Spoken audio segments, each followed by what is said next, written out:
Hello and welcome back everyone. Last lecture में हमने limit पढ़ा था, सीआरओ क्वेश्चंस पढ़ी थी, सिंगुलैरिटी पढ़ी थी और एनालिटिक फंक्शन और इंटायर फंक्शन, इन सब के बारे में डिटेल में डिस्कस किया था। ओके, और आज हम बात करते हैं, जैसे कि आपने कॉचीज रीमन इक्वेशन आपने कहाँ पढ़ी थी, कार्टेशियन फॉर्मेट में पढ़ी थी। अब हम बात करते हैं Cauchy's Raman equation in polar coordinate. Okay, तो कॉचीज रामन इक्वेशन क्या होती थी कार्टेशियन में, एक बार रिवाइज कर लेते हैं। क्या होती थी हमारी, u x equal to v y. Okay, और हमारी सेकेंड इक्वेशन क्या होती थी, v y equal to minus u y equal to minus v x. Okay, यही तो होती है ना आपकी इक्वेशन। जैसे देखिए,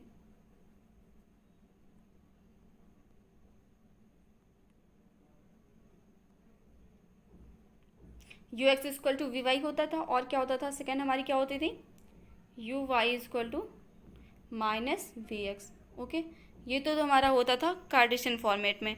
और इसका पोलर फॉर्म में क्या होता है, पोलर फॉर्म में आप देखेंगे क्या होता है, ये del u by del r equal to 1/r del v by del theta, और del v by del r आप करेंगे तो क्या आता है -1/r d u by d theta.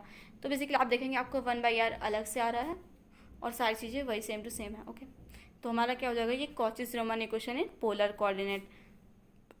अब हम बात करते हैं derivative of omega i f z in polar.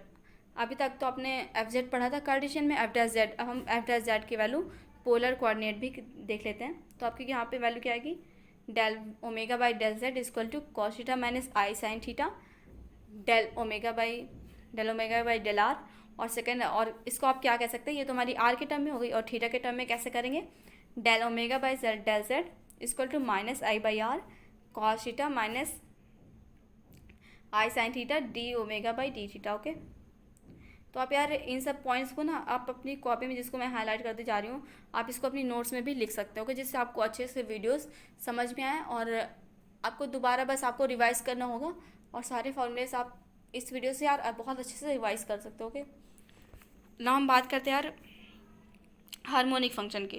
तो क्या होता है harmonic function, function of f of x and y which possesses continuous partial derivative of the first and second order and satisfied Laplace equation। Okay, तो हमारा जो function होगा, अगर वो डेल आपका फर्स्ट भी पार्शियल वो कॉन्टीन्यूस मतलब कि possess continuous partial derivative of the first and second order. Okay, तो आपका जैसे कि del square u upon del x two, अगर ये सब भी आपको hold second and first order derivative भी होल्ड कॉन्टीन्यूस कर रहा है और सेटिस्फाइड लैप्लास इक्वेशन, तो हमारा वो फंक्शन कैसा होगा, harmonic function.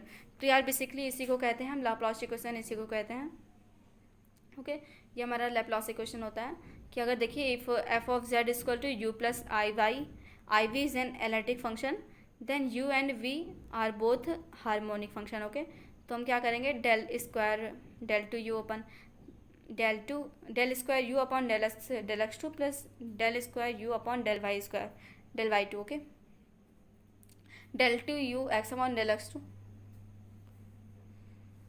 Del square u upon del x two plus del square u upon del y two. तो अगर ये इक्वेशन आपको होल्ड कर रही है तो हमारा कैसा फंक्शन होगा, वो हार्मोनिक फंक्शन होगा। ओके, और यहाँ पे यू एंड वी क्या कहलाते हैं आपके, ये इंपॉर्टेंट पॉइंट है यार, यू एंड वी क्या कहलाते हैं आपके, conjugate harmonic function. Okay, now हम बात करते हैं यार ऑर्थोगोनल सिस्टम की। तो every analytic function f of z equal to you plus I v defines two families of curve u x plus c y. मतलब कि जैसे मान लीजिए, इसका मतलब क्या है, आपके पास दो कर्व हैं, ये हो गया आपका सी वन, मतलब ये हो गया u x y equal to c one और u x y c two. तो इनके बीच का यार जो एंगल बनेगा, इसमें बहुत से इसमें बना नहीं पाऊंगी, बस ऐसे समझ लिए, जो इनके बीच का ये जो एंगल बनेगा, ये हमारा क्या होगा, ये 90 डिग्री होगा। ओके, मतलब कि आप इसको चेक करते हैं तो ये कैसा होगा, ये दोनों ऑर्थोगोनल मतलब उन दोनों जो उस पर जो टेंजेंट होंगी उनके बीच का एंगल 90 डिग्री होगा। ओके, तो every analytic function f z equal to you plus I v defines two families of curve which form an orthogonal system. ये आपको याद रखना है कि अगर पूछ ले सकता है कि कौन सा फॉर्म ये लोग कौन सा सिस्टम डिफाइन करते हैं, ऑर्थोगोनल दे दिया और दे दिया कि 60 डिग्री पे है, 40 डिग्री पे है, तो आपको क्या करना है 90 डिग्री वाला, मतलब कि ऑर्थोगोनल सिस्टम बनाते हैं। ओके, और हमारी थ्योरम क्या होती है, an analytic function with constant modulus is constant, ये भी आज याद रखना, an analytic function is with constant modulus is constant. Okay, ना हम आगे बढ़ते हैं यार। अगर हाँ, ये बहुत इंपॉर्टेंट पॉइंट है यार, ये क्योंकि ना ऐसे क्वेश्चन मैंने देखा था ऑप्शनल क्वेश्चन में, सब बहुत सारे क्वेश्चन आएंगे कि बताइए आपका ऐसे दे दिया, फिर आपको ए और बी की वैल्यू फाइंड करने को बोल दी जाएगा, यही क्वेश्चन आपको लगा के फिर वो सारी वैल्यूज आपको आराम से फाइंड करने को मिल जाएगी। जैसे आपको दिया एम ऑफ एम कोई फंक्शन है एक्स और वाई का, तो M d x plus N d y, ये आप एग्जैक्ट डिफरेंशियल इक्वेशन कब होगी है, जब del M by del y equal to del N by del x होगा। ये कंडीशन जरूर से याद रखना यार, आपको देखिएगा आपको ये ऑब्जेक्टिव क्वेश्चन में ये ज़रूर मिलेगा कि बताइए एग्जैक्ट डिफरेंशियल इक्वेशन है या नहीं है, तो आपको बेसिकली ये चेक करके बता देना है कि वो हमारी एग्जैक्ट डिफरेंशियल इक्वेशन है या नहीं है। ओके, अब हम ना आगे बढ़ते हैं यार। अब हम बात करते हैं मिलनेस थॉमसन मेथड। इसमें क्या था, अगर आपको u की वैल्यू दी है तो आपको u की v की वैल्यू निकालनी है। जैसे आपको दिया है कोई फंक्शन, जैसे हमारा f ऑफ z दिया है आपको, f ऑफ z हमारा क्या होता है u प्लस आई बी, तो इसमें क्या होता है आपको या तो रियल पार्ट की वैल्यू दी होगी, अगर आपको रियल पार्ट की दी होगी तो आपको इमेजिनरी पार्ट की निकालनी होगी, तो आप कैसे निकाल सकते हैं, उन्हीं के ऊपर ये मिलनेस ने मतलब सारे प्रोसेस बताया है कैसे आप फाइंड, 4 थ्योरम्स हैं, आप उनमें से कर उसे आप अच्छे से प्रैक्टिस करके आप एफ जेड की वैल्यू फाइंड कर सकते हैं। ओके, अब क्या लिखा है, with the help of this method, with the help of this method we can directly construct f z in terms of z without first finding, मतलब आपको इसमें पहले वी फाइंड करो फिर यू फाइंड करो, ऐसा मतलब नहीं होगा, आपको बस डायरेक्टली एफ ऑफ जेड की वैल्यू डायरेक्टली मिल जाएगी, फंक्शन की वैल्यू। ओके, तो सबसे पहला हमारा केस क्या आता है इसमें, अगर आपको सिर्फ आपको क्या दिया हो, रियल पार्ट दिया हो, only when only real part u equal to x y is given, उसके लिए आप क्या करते हैं, आपको सबसे पहले क्या करना होगा, फाइव वन एक्स वाई, आपको पहले del u by del x निकालना है, मतलब कि पार्शियल डिफरेंशिएट करना है u को, और उसको किसके बराबर कर देना है, फाइव वन एक्स वाई, आपको एक फंक्शन बनाना है फाइव वन एक्स वाई और उसको यू एक्स के बराबर कर देना है। ओके, और यू वाई बनाना है, यू वाई आपको फाइंड करना है, उसको फाइव टू एक्स वाई को एक्स वाई के बराबर कर देना है, एंड देन उसके बाद क्या करना है, आपको five one z comma zero की वैल्यू निकालनी है and five two z comma zero. तो आप जब ये आपको क्या करना है, बेसिकली आपको यू एक्स निकालना है, यू वाई निकालना है, फिर आपको उन दोनों फंक्शन को फाइव वन एक्स वाई और five two x y respectively करके आपको उसको एज्यूम कर लेना है, एंड उसके बाद आपको जेड कॉमा जीरो वैल्यू से सेटिस्फाई करा देनी है, एंड उसके बाद हमारी जो फाइनली आप देखेंगे ये आपका ये एफ ऑफ जेड की वैल्यू आ जाएगी। ओके, ये बहुत छोटे क्वेश्चन होते हैं यार, इसको आप तुरंत कर सकते हैं। तो हमारी एफ ऑफ जेड की वैल्यू क्या आ जाएगी, integration of five one z comma zero minus i five two z comma zero d z plus c. Okay, तो अब आप इसको सॉल्व करके डायरेक्टली आंसर निकाल सकते हैं। ओके, हम बात करते हैं अब यार केस 2 में क्या होता है, अगर आपको सिर्फ ओनली इमेजिनरी पॉइंट आपको पार्ट दिया हो तो उसके लिए आपको क्या करना है, सेम वैसे प्रोसीजर है, बस थोड़ा सा अंतर है। जैसे कि आप देखेंगे इसमें क्या करेंगे आप, इसमें भी आपको क्या करना है, del v by del y निकालना है, आपको वी वाई निकालना है, वी एक्स निकालना है, बस इसमें अंदर क्या है, आपको जो साई वन होगा उसको आपको वी वाई मानना है और साई टू को आपको क्या मानना है, वी एक्स मानना है। ओके, तो क्या हो गया, ये साई वन को वी वाई मानना है और साई टू को वी एक्स मानना है। उसके बाद आपको जेड कॉमा जीरो वैल्यूज रख के आपको वैल्यूज निकाल लेनी है, psi one z comma zero और psi two z comma zero, इन दोनों की वैल्यूज निकाल कर आपका जो एफ ऑफ जेड फंक्शन होगा ये हो जाएगा। ओके, तो अब आपको ऐसे ही आपको केस 1 पे पता चल गया, और केस 2 केस 1 में अगर आपको केवल रियल पार्ट दिया हो तो कैसे एफ ऑफ जेड निकालते हैं, और अगर आपको इमेजनरी पार्ट दिया हो तो कैसे निकालते हैं। ओके, आई होप आपको ये दोनों केसेस अच्छे से समझ में आ गए होंगे। अब ना हम यार आगे बढ़ते हैं।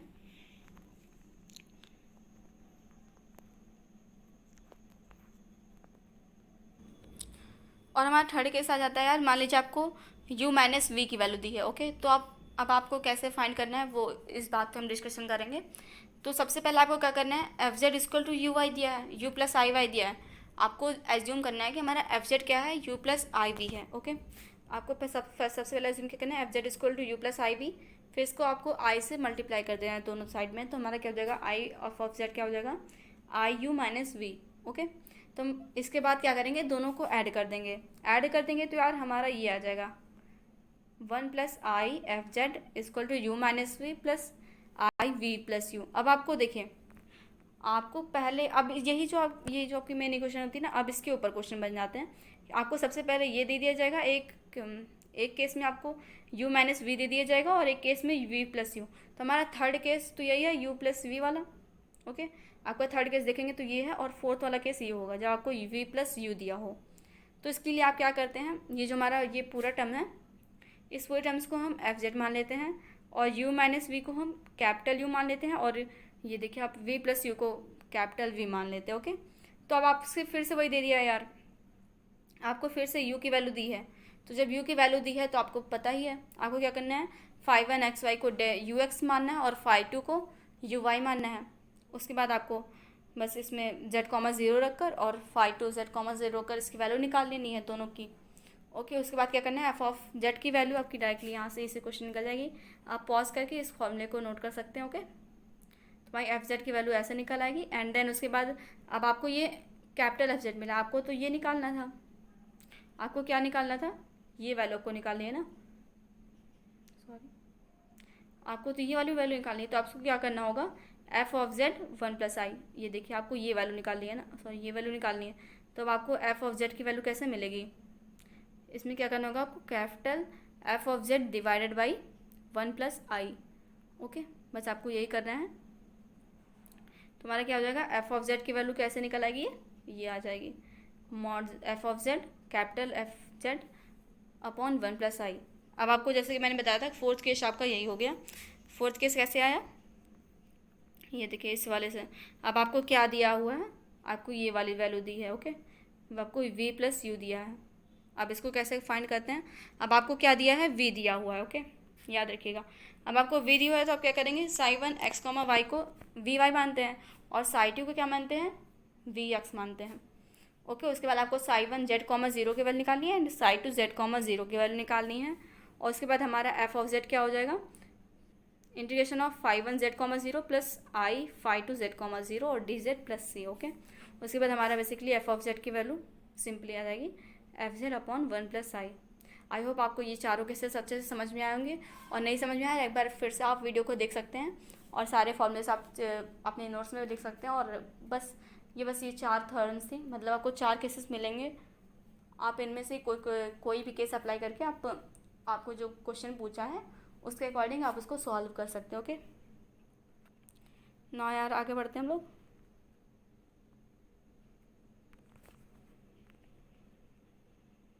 अब हम बात करते हैं यार ट्रांसफॉर्मेशन और मैपिंग।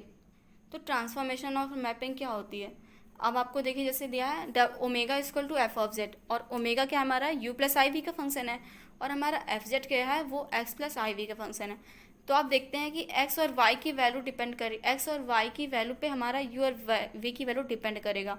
ओके, तो हमें यहाँ पे क्या, अगर आपको 2 चाहिए होते तो आप कार्टेशियन वाला लेते थे, एक्स वाई का लेते थे।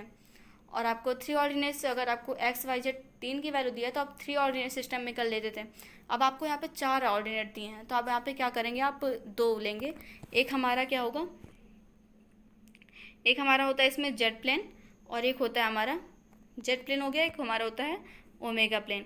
तो जेड प्लेन में आप क्या करते हैं, एक्स प्लस आई वी के अकॉर्डिंग आपको ग्राफ बनाते हैं एक, और ये देखिए दिया हुआ in Z plane we plot point Z equal to I X Y, और इन ओमेगा प्लेन हम क्या करते हैं, we plot corresponding omega equal to you plus I V, क्योंकि एक्स और वाई की आप वैल्यू अगर अलग अलग करेंगे तो उसके अकॉर्डिंग आपका ओमेगा की वैल्यू भी चेंज होगी। ओके, तो बेसिकली आपको बस ट्रांसफॉर्म करना है, मैपिंग करनी है।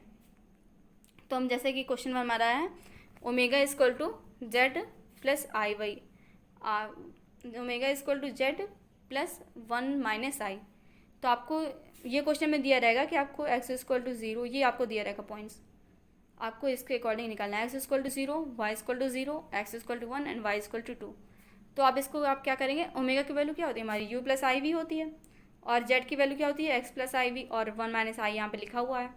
तो यू प्लस आई वी, यहाँ से एक्स प्लस 1 ये दोनों कॉमन ये इधर आ जाएंगे, हमारा एक्स प्लस 1 हो जाएगा प्लस आई, और ये हो जाएगा हमारा वाई माइनस 1। ओके, अब आप इसको कंपेयर करेंगे तो हमारी यू की वैल्यू क्या आ जाएगी, एक्स प्लस 1, यू की वैल्यू हमारी एक्स प्लस 1 आ गई, और v की वैल्यू y-1। ओके, अब आप यहाँ से इसे वेरीफाई कर सकते हैं। अब आपको x की वैल्यू 0 रखने पे आपको u की वैल्यू क्या मिलेगी, 1 मिलेगी। ओके, x की वैल्यू 0 रखने पे आपको v की वैल्यू 1 मिलेगी। एंड देन अगर आप y की वैल्यू 0 रखते हैं तो हमारी v की वैल्यू क्या मिलेगी, -1 मिलेगी। y इक्वल टू 0 रखिए, आपको v की वैल्यू -1 मिलेगी। और अगर आप x इक्वल टू 1 रखते हैं u की वैल्यू 2 मिलती है। एंड ऐसे ही अगर आप y इक्वल टू 2 रखते हैं आपको v इक्वल टू 1 मिल जाता है। ओके, तो इसके बाद आपको बस फॉर्म कर देना है यार, आपको एक्स वाई के फॉर्म में और यहाँ पे u और v के। ओके, तो आपको ये हमारी x इक्वल टू 1 लाइन हो गई और ये y इक्वल टू 2 लाइन हो गई। और इसके जो एरिया आपको स्केच कर देना है, तो हमारा वो जेड प्लेन में हो गया मैपिंग। और ऐसे ही ओमेगा प्लेन में भी आप कर सकते हैं। ओके, तो हमारी क्या हो गई, ये v इक्वल टू 1। आपको देखिए 4 लाइन्स दी हुई है, आपको 4 लाइन दी हुई है, इन्हीं की लाइन की हेल्प से आपको एक एरिया बनाना था। ये प्लॉट हो गया आपका। ओके, यही हमारी हो गई मैपिंग। अब ना हम आगे बढ़ते हैं यार, हम बात करते हैं कॉन्फॉर्मल मैपिंग की। तो कॉन्फॉर्मल मैपिंग क्या होती है, किसकी बात करनी है आपको, कॉन्फॉर्मल मैपिंग की। ओके, तो a transformation which preserve angles both in magnitude and sense between every pair of curves through a point is said to be conformal at a point. Okay, अब आप देखिए, आप इसको ऐसी मैपिंग देखिए, आप अगर आप एक्स और वाई में देखिए और वी यू और वी में, तो इन दोनों जो कर्व हैं आपके, देखिए जैसे ये आपका ये है पहला और ये C2 है, इन दोनों के बीच का जो थीटा है वही हमारा इन दोनों के बीच का भी एंगल होना चाहिए। तो हमारा वो क्या कहलाती है, कॉन्फॉर्म। तो वो अगर थीटा दोनों के बीच में हमारे सेम आ रहा है तो हमारी क्या होती है, वो कॉन्फॉर्मल मैपिंग आती है। अगर ये एंटी क्लॉक वाइज में है तो ये भी हमारा एंटी क्लॉक में ही होगा। ओके, तो हम इसको क्या कहते हैं, ये हमारी क्या हो जाती है, कॉन्फॉर्मल मैपिंग। ओके, इसके लिए एक थ्योरम भी होती है और आप उसको पढ़ लीजिए, जैसे कि दिया हुआ है, if fz is analytic and f dash z does not equal 0 in a region R of the z plane, then the mapping omega is equal to f of z is conformal at all point of R। Okay, अब इसको याद रखना है कि अगर आपका function f Z जो है वो एनालिटिक है and f dash z does not equal to 0, और उस प्लेन में हमारा जो है एफ डैश जेड की वैल्यू 0 के बराबर नहीं आती है, देन द मैपिंग, जो हमारी मैपिंग होगी omega equal to f of z, वो हमारी कॉन्फॉर्मल मैपिंग होगी। ओके, आप इसको बात याद रखिएगा। आपको ये हो सकता है आपको क्वेश्चन बनाकर दे दे, आपको पूछा जाए कि बताइए आप ये कॉन्फॉर्मल मैपिंग है या नहीं है, तो आपको क्या करना, चेक करना होगा, आपका चेक करना होगा कि हमारा फंक्शन जो एफ ऑफ जेड है वो एनालिटिक है और एफ डैश जेड 0 आ रहा है नहीं आ रहा है। अगर एफ डैश जेड 0 नहीं आ रहा है तो हमारा क्या होगा, वो मैपिंग कैसी होगी, कॉन्फॉर्मल मैपिंग होगी। Okay, A point at z is equal to 0 is called critical point of transformation। जैसे आपको क्वेश्चन में दे सकता है कि what is critical point of transformation, तो क्या होता है, at which f dash z is equal to 0। Okay, a harmonic function remain harmonic under a conformal transformation. अगर आप किसी हार्मोनिक फंक्शन का आप कॉन्फॉर्मल ट्रांसफॉर्मेशन करते हैं तो भी हमारा वो फंक्शन क्या रहता है, हार्मोनिक ही रहता है। ओके, ना अगर आपको हार्मोनिक फंक्शन की डेफिनेशन नहीं पता है तो आप पिछले लेक्चर में, मतलब कि पार्ट 1 वीडियो देखिए, उसमें आपको हार्मोनिक फंक्शन मिल जाएगा। ओके, हम बात करते हैं यार कोफिशिएंट ऑफ मैग्नीट्यूड।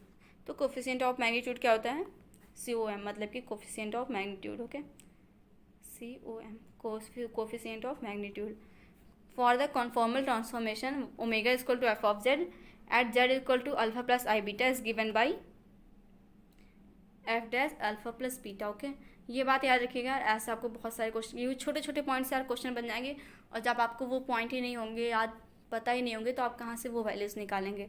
ओके, तो इसलिए यार इंपॉर्टेंट है, आपको ये छोटे छोटे पॉइंट ज़रूर से पता होने चाहिए। और एंगल ऑफ रोटेशन क्या होता है, amplitude of f dash alpha plus i beta. Okay